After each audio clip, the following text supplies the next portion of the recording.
How I found out that my doctor was sabotaging my A1C results alongside my blood sugars, my time in range, and overall health.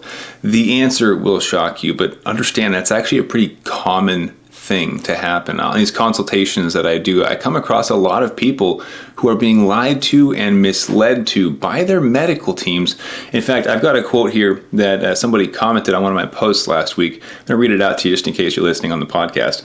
They asked, how can we filter through if we don't know and our medical teams are even feeding us lies? Are most of us doomed? Because if we are being told something from a doctor that we are supposed to trust, at what point do we find out what's true? In today's episode, I'm going to break down how you can know if you can trust your doctor, where they may or may not be misleading or lying to you, and what you can do about it with your own blood sugars. Before we get into that, though, we'll start with our theme song and then break down today's lesson. I've spent the last 10 years pushing the limits while identifying trends and patterns in my type 1 diabetes management. Follow along as I learn, apply, and share the fitness, nutrition, and lifestyle strategies that I've learned from diabetes experts around the world. The real question is, how can we live fearlessly with diabetes while maintaining stable blood sugars? This podcast is here to give you the answer. My name is Matt Vandervecht, head coach and co-founder of FTF Warrior, and welcome to Pardon My Pancreas. All right, so the big question is, how do you know if you can trust your doctor or your endo or your dietitian or anybody you're going to for medical advice if they're the ones that you're supposed to trust, right? So I've answered this separately, but I want to share with you the way that I answer it in my own life is ultimately you don't know who you can trust if they're the source of the information. If you are the one learning, you don't know if what you are learning is false. Right? And you won't know until you do your own research or do what I like to do, which is look at the outcomes that they've been able to produce. Right? So there's two sides to this. One is your medical team that does not live with type 1 diabetes or whatever condition it is you're living with. If they have not consistently produced stellar results, then they might not be the best fit for you. Right? An example of this is something that I come across in constantly. When chatting with people just like you on the phone, I do consultations for type 1 diabetes coaching. And in these conversations, they'll tell me, oh, my doctor says that my A1C is fine, so I don't think I need to do anything about it. Okay, well, what is your A1C? Oh, it's 8. Now, I can't and I won't judge anyone for where they're at in their diabetes journey. But if your doctor is telling you that an 8 A1C is good, you need to find a new doctor ASAP. I mean, and this is not to judge the person, this is judging the doctor. And the issue with this that I see is that doctors are looking at the average patient. They're comparing you to the rest of their patients. See, we are the sum total of the 5 people we spend the most time with. You might have heard that before. If you hang out with losers, you're going to be more inclined to take on loser habits, right? You hang out with winners, they're going to pull you up to their level. If you hang out with people who are all in shape, you will subconsciously start to make decisions that will make you more in shape because you want to fit in with the people you hang out with, right? Same thing on if everyone you hang out with does nothing but sit on the couch for the entire weekend. Well, you don't want to be the one person that they make fun of for going on a run and actually getting exercise, right? So you're probably going to take on the habits of those you spend the most time with. Similarly, your doctor sees this happen in their practice where they look at the sum total average of all of their patients and they use that as a comparison tool for you. Now, of course, there are medical standards, but this is a subconscious decision that they make to let you know, hey, you're doing pretty good at an A1C of 8 because the rest of my patients have an A1C average of 9. So you're actually doing better than everybody else, right? But the issue is that we don't want to just be better than everybody else. We want to actually be healthy, right? And then from there, of course, if you're like me, you want to be the best version of yourself, not just good enough. Right? So when it comes to these decisions that doctors are making for us on when to stop trying so hard and, hey, you're good enough, the reality is that good enough is a metric that changes depending on who you're talking to. So you have to calibrate this barometer of what are they comparing me to that is considered good enough. And in this process, we can identify, again, I said 2 different paths. One, the medical team that does not have diabetes, look at the results of their average patient. If that is below what you are shooting for A1C, time in range, your other blood labs, your blood sugar consistency and stability, whatever it is, if their average patient is below what you're shooting for, know that they're probably not going to encourage you to push harder and give you the tools necessary to achieve that level of fine-tuning, dialed-in diabetes management that you're pursuing, like myself, right? I want the best of my blood sugars, of myself, so I have to find someone who supports that. My medical team needs to also be on the same page that I'm not just pursuing an A1C under 7. I want sub 6. I want 90+% time in range. I want standard deviation under 25, right? I'm very specific because I know the outcomes that I'm pursuing will benefit my overall health. And it's because I know what I'm looking for that I can be more picky with my doctors, my medical team, right? And if you don't know what you're looking for, that's where you fall into the trap of misinformation, of being lied to, even if the doctors don't know they're lying. That's the issue too, is that most doctors are good people, right? They want to help, but they are stuck in this loop of the medical system that doesn't encourage them to pursue higher knowledge or new strategies that we teach our clients. In fact, many doctors still don't teach or even know about insulin to protein ratios. They don't even know proteins impact blood sugars or fats for that matter. And so you have to look for the people that are already delivering the results consistently that you're aiming for. Now, on the other side of the equation, if you can find a type 1 diabetic who is also an expert in type 1 diabetes, look at how they manage their own diabetes. Are they accomplishing the outcomes that you would like to see in your own life as well? So those are the two metrics to look for. Either look at the patients that this medical team is taking care of, see if their average is above where you're shooting for or if they're behind. Help you to identify if the person that you're going to for your medical information is helpful. And then two, if they live with diabetes, look at their own management style. Not just the numbers, but the numbers are the first place that I look. How's their A1C, their time in range? But second, I look at their quality of life. Are they accomplishing, 80, 90+% time in range, but starving themselves, right? Not going out with friends and family, enjoying pizza or game night or, playing with their kids on the weekends. If they're not living the life that I want to live and able to maintain consistent control of blood sugars, then it's not for me. So how do you know if your medical team is lying to you or misinforming you, whether they know it or not?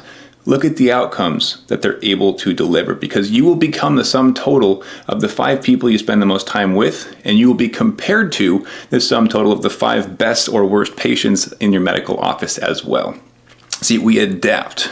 That's the beautiful thing about humans, is that we adapt to the situations that we're put into in life. And that can also be a curse. And what we look at here, actually, an example I'll give you from a recent trip I just came back from. I just got back from a 7-day cruise through Mexico. It was super fun. It was difficult. Blood sugars were not easy to manage. My sister and I were comparing notes. We might have to do a little podcast for you guys. In fact, if you'd like to see a podcast between my sister and I, we both have type 1 diabetes. She's a registered nurse. I'm a certified master fitness trainer and nutritionist. And we both coach type 1s. If you'd like to see that in an episode, drop the word sister podcast or the words sister podcast in the comments. I'd love to see if that's something that we should put some effort towards. And anyways, back to the trip. So on the cruise, I've got my sea legs on, right? I'm very familiar with water, grew up in San Diego, really close to the beach, surfing and all that fun stuff. So no stranger to water. Out on the boat, we're living on a boat for 7 days. Actually, it was 8 technically. And didn't get seasick. Had a blast. It was a fantastic cruise. We get back, and my first day back on land, I feel sick. I feel nauseous and dizzy, and I can't get my footing. I feel like I'm still on the boat. In fact, I look at the horizon, and it feels like the entire world is moving, as if the entire world is a ship. See, what had happened is that my brain and my body had adapted to living on a boat, where it was just my norm, right? And as I got back to land, which was my previous norm, it felt unstable. It felt unreal. In fact, I think we're 4 days now, 4 days since the cruise. There are still moments where I get this kind of vertigo and dizziness where I think that the world is moving like a boat. It's ridiculous. I lose my balance. A little bit worried, actually. And I've heard it's called Jack Sparrow syndrome or something like that. Let me know if that's accurate. But the point is, I adapted on the boat, and now I'm in a new phase of adapting back to my past reality where I live on land, right? That's my norm. And I see this all the time in diabetes where people will, and this includes me in my past as well, get used to higher blood sugars to where you don't feel terrible, 180, 250, 300, whatever it is. Your body adapts and gets used to that. And we mentally adapt to, this is good enough, right? Or this is temporary. And we justify it. And in that process, we hurt ourselves long term. And then what you may notice as well, if you're like me, is that when I stuck to the higher blood sugars longer term, for me, it was because of anxiety and fear of insulin for a while and fear of lows. But that's a different story for another day. I would get into blood sugars of 130, 120, 110, and I would get shaky and I would get sweaty and I would feel low. I had the actual symptoms of a low blood sugar because to my body, I had adapted to the higher blood sugars. And so when I dropped into what would be considered a healthy range, my body felt like it was a low blood sugar because it just was not used to seeing those numbers.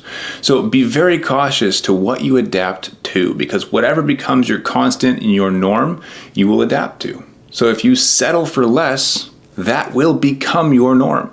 If you say, oh, this is temporary, and you justify it, that just might as well be, this is forever. And that's the trap that so many people living with type 1 diabetes fall into, especially as it relates back to your medical team, your doctor, your dietitian, your endo, whatever they've seen as their average or their norm, whatever they've adapted to mentally and seeing in their patients is what they push onto you, whether they know it or not, as your norm.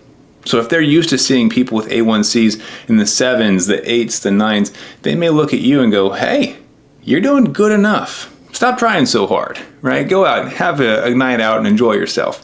When in reality, you know that you deserve better, healthier, more consistent blood sugars, and you might just not have the support that you need to get there, right? So if that is the case, I'm not telling you to fire your doctor and go rogue or anything crazy, but you might want to consider looking up, looking around, and seeing what else is out there. Find your medical team or another diabetes expert like myself who is living the life that you know you want and you need some help getting there. So to go back to the beginning, how do you know if your medical team is trustworthy? How do you know if they're giving you misinformation? How do you know if, whether they know it or not, they might be lying to you? The reality is you don't know, but you can look at the outcomes that they've delivered. What is the consistent average of their patients, their clients, or they themselves if they're living with type 1 diabetes? And does that match up with where you want to go? Not with where you're at now, but what you see in your future. Ask yourself that question today and take a step back, look at what you have potentially adapted to in your own life. Is that where you want to be? And if not, remember that nothing changes if nothing changes. Growth is uncomfortable, but I can promise you it's worth it. I'm 4 or 5 days out of the cruise. I'm almost back to my norm where I'm not getting dizzy just walking around the kitchen doing dishes. And I hope that that little analogy is helpful for you to see that you might be in what you think is normal, but the reality is that life gets so much better when you take that uncomfortable step, get back on land, and push through the dizziness for a couple of days. All right, so let me know, actually, in the comments. I'd love to hear your experiences. I know I'm not the only one that's had doctors that settled for less and might have gotten in the way of you accomplishing your best version of yourself. So if that is the case, and you recognize that your doctor might be holding you back from your best A1C, your best time in range, drop a comment, and this is going to be a little aggressive here, but drop a comment, self-made, to let me know that you're one of us and that you're also pursuing your best health, whether or not you've got the support to do it. And of course, you're in the right place if you are that kind of person. So I'd love to see your comment, self-made, let me know. And I hope you enjoyed this episode. If you are looking for some help from somebody who has done this before, obviously I mentioned that I've maintained 90% time in range or greater for the last 3 or 4 years consistently. And that's while going on cruises. And I'm a parent as well. I run triathlons. I eat pizza and hamburgers and have all the fun. That is possible. And if you're looking for some guidance or even just some tips on a different approach to diabetes, we call it the renegade way because we're a little different than what you see in your doctor's office. I want you to go check out the link in the description. And as a free training, you can see if you like it or not and see if it would match up with what your goals might look like. So go check it out. Links in the description. And if you're on YouTube with me, you're going to want to check out this video next. I know you're going to love it. Thanks for hanging out. I'll catch you next week and keep up the fight.